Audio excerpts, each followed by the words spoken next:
Welcome to the Piston Fanatic. I'm your host, Dave Dalton, and I'm excited to share my passion and perspective of our Detroit Pistons as we go on this fantastic voyage together.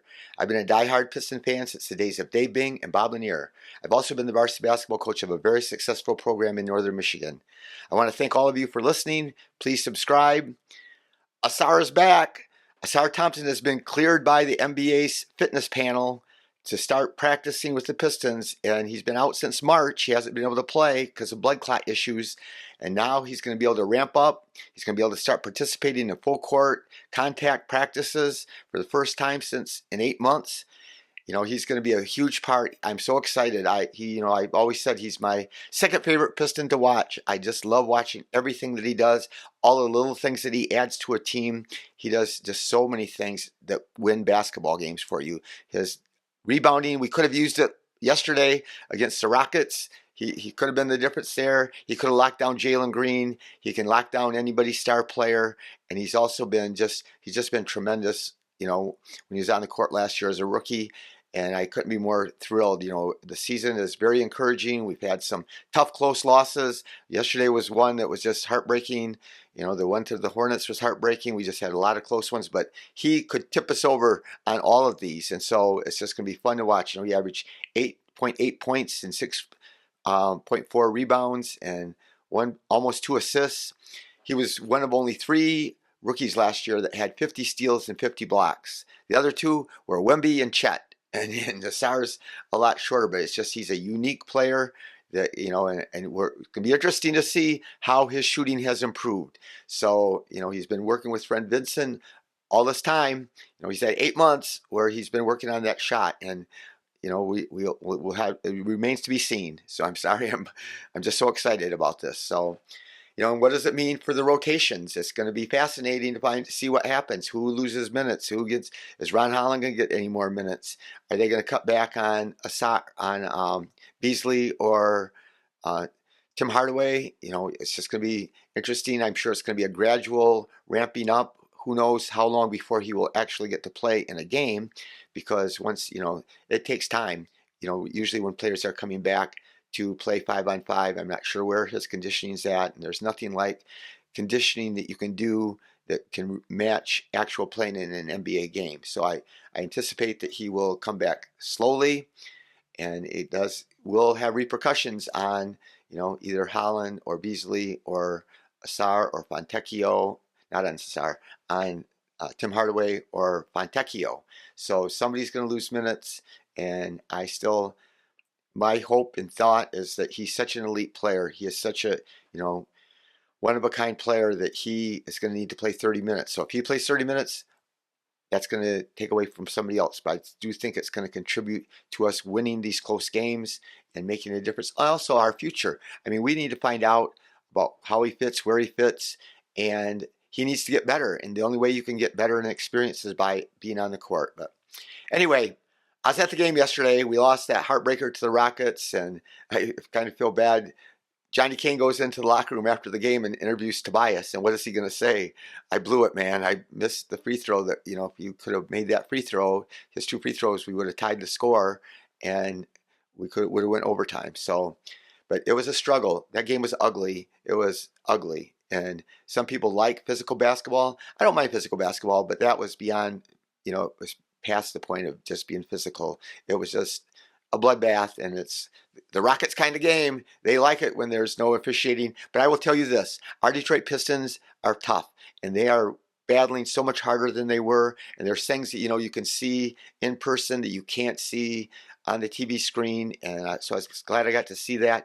Their defensive intensity is just phenomenal. They're fighting over screens, and the way they're hedging and recovering so fast, they're just at a whole nother level. And we don't have great individual defenders. Everybody's talked about that. Our defenders aren't just blessed and don't have even great defensive instincts. And how about this? We lose these games and we don't have Duran. And even the Charlotte game and the game tonight, I got to believe he would have been the difference. And having Ausar.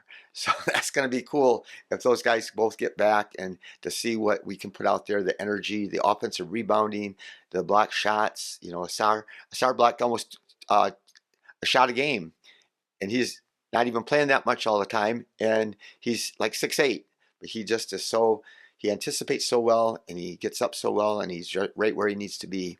So anyway, there's some things I want to go over, and some of you might not be thrilled. Of course, the game, they got 8 offensive rebounds in the fourth quarter, and they got like 6 points. 3 straight possessions they scored on second chance points down the stretch, and we got down by 12 in the fourth quarter, and then Beasley hits 2 threes, Hardaway hits a 3 in a old-fashioned and one that got us back in the game when it looked like there was no chance that we'd be back in the game. And so that was really cool to see. And then, Cade misses the free throw at the end intentionally. Ivy gets it, and then we get the chance to tie the game, and it just wasn't meant to be. Unlike the Lions, who kicked 2 long field goals that just barely missed the upright and skimmed in. So, and good for the Lions. I mean, I'm thrilled for the Lions, but it's a game of sports, or can be games of inches. So I will say this: some of my other things that I noticed from watching the game is Cade's shot is still flat. He doesn't follow through high all the time. For the life of me, I don't understand. Tobias' shot is very flat, and he hasn't shot well this year, but he's been a good shooter his whole career. And I just remember as a young person, young basketball fan, going to games, and I was just blown away by the arc on these guys' shots. And you still go to games, and most of these guys, their balls go so high, their arc goes so high, and it gives you a lot better, bigger target when the ball is falling through down instead of in. It has a way better chance of going in the basket. So that that was hard. But here's the thing though. A sad thing that I got to see at the game is Ron Holland. He looked more like in pregame warm-up, more like Ronald McDonald, the clown from McDonald's. I don't know, he's not around anymore, but back in the day they had Ronald McDonald was their big advertising thing. Ron Holland, 20 minutes before the game, he is just clowning. He needs to work on his shot. This guy can't shoot. He's 1 for 6 on threes today. He shot terrible his whole career. I can see why.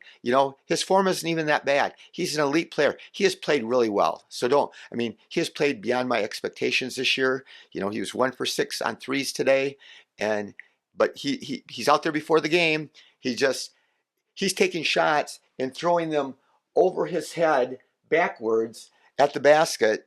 He did it 3 times. It's not like he just did it once. And he's out there joking and clowning around with Cole Swider, the two-way guy we got, and he's just clowning. He's not taking it seriously. You watch Hardaway and Beasley and those guys, they are going to work. It's pregame. They are intense. They are focusing on their form. They are trying to shoot it right. I used to watch Bogey. It was the same way. And it's just heartbreaking to me that they talk about the vets and the vets teaching them stuff, but what does Holland not see? But again, that it has to have something to do with why, he's in a little bit of an enigma, why this guy is so talented and yet he can't shoot. But some guys just can't shoot, but it's just very disappointing, and I don't understand why somebody doesn't tell Cade and Tobias they have to get the shot up. They have to follow through higher consistently, and they have a machine that they can gauge the arc on your shot, and they can show you how consistent your arc is, where your arc is, what is the best arc to have. I don't quite get that, because I know Cade and Tobias would be better if they had more arc on their shot. But anyway, the officiating was terrible. I'm jumping all around, but the officiating was terrible. They allowed it to be very physical. They allowed it to get out of hand, but there were just some terrible calls, especially by one of the officials at the game. And so that was, really heartbreaking. But overall, it's fun to watch our Pistons compete, and it's fun to watch them have close games, and it's fun to have Ausar back. But Hardaway didn't have a great game. He hit that big 3 in the fourth quarter, but he was only 2 for 6 and 3 for 10 from the floor. But he had 4 rebounds and 2 assists. Harris, he was only 3 for 5, and he hit a big 3. But it's amazing to me that he only got 5 shots. He played a lot of minutes, but he was 2 for 5 from the free throw line, and that was really killer. But he's one of our best rebounders. He got 8 rebounds again tonight, 1 assist, 2 blocks. He's been getting blocks, but especially he's been getting rebounds. Stu, it was again, it's something that you could see at the game. Stu, I was afraid Stu was going to have a heart attack. He was out there and he was laboring so hard. Unfortunately, he hasn't been playing this many minutes like he's had to because of Duran being out. So he could play hard for shorter stints and then he could recover. And so he's not used to it. And then B-ball Paul Reed, he played pretty good, but he played 15 minutes and fouled out. So that meant Isaiah Stewart had to be out there, and Isaiah Stewart, he was battling. Sengun is way bigger than he is, and he just fought and tried to get the rebounds as hard as he could, and but we got pounded. Like they got 8 offensive rebounds in the fourth. They got 17 offensive rebounds for the game, and that they do that to everybody. They're one of the best rebounding teams in the league. Tari Eason, he was just incredible. The dude was incredible. Green, I hate Green. He didn't shoot good. He missed a lot of shots, but he made a dunk and yelled at Cade and got it teed up for it. But the difference in Cade and him is Cade shoots better from the field. Cade's averaged more points than him. Cade gets twice as many assists. Cade gets more than twice as many rebounds, and he just is a winning player. And Green is as gifted as there is in the NBA, but he is not a winning player, and that's why they didn't give him the rookie max. We'll see what happens. He had a stretch last year where he was like the best player in the NBA for like an 11-game stretch. But yeah, I don't know. There's some people, you can't, judge who they are or what they are by their personality and what they do on the court. But it's just some guys are in it to win it and some guys aren't. So anyway, Tech didn't play hardly any minutes, but he was 1 for 4 only. He made a 3 on a fast break pass from Cade, 2 for 2 from the line, but he had in only 15 minutes, or not very many minutes, I think maybe 13 minutes, he had 4 rebounds and 2 assists. So that was good. But Holland was 1 for 6. He didn't play very many minutes, but he had 4 points. He had a block and a rebound. Anyway, we get back at it tomorrow against Miami Heat. Everybody thinks that you're automatically going to win these games, but the Heat's got a good team. We have to come to play. We had this disappointing emotional loss yesterday, and now it's a whole new game and a whole new mindset, and we're playing at home. I think we're better than the Heat. It'll be interesting. I wouldn't be surprised if we are even favored to beat the Heat, but they just don't give you W's in the NBA. We've learned that from the Charlotte game, the Atlanta game, and even we got up 40-23 in the first quarter against Atlanta, and it came down to Cade making this incredibly tough left-handed driving hook shot and to put us ahead and then to block the shot at the end. But boy, Cade had a block on Sengun, who was under pressure. He went up so high and grabbed Sengun's shot, and he gripped it right out of the air and came down, but unfortunately his heel ended up on the line, so he was out of bounds. But it was just a game-saving play at the time. But anyway, I can quit rambling, but I am just so encouraged and positive and excited about Ausar, and I'm excited about our team and our defense. Our defense, JB gets credit. The guy gets credit for buying in, and it's a whole different thing watching them play defensively. And anyway, thank you for listening. Be the reason that somebody feels cared for, and let's go Pistons!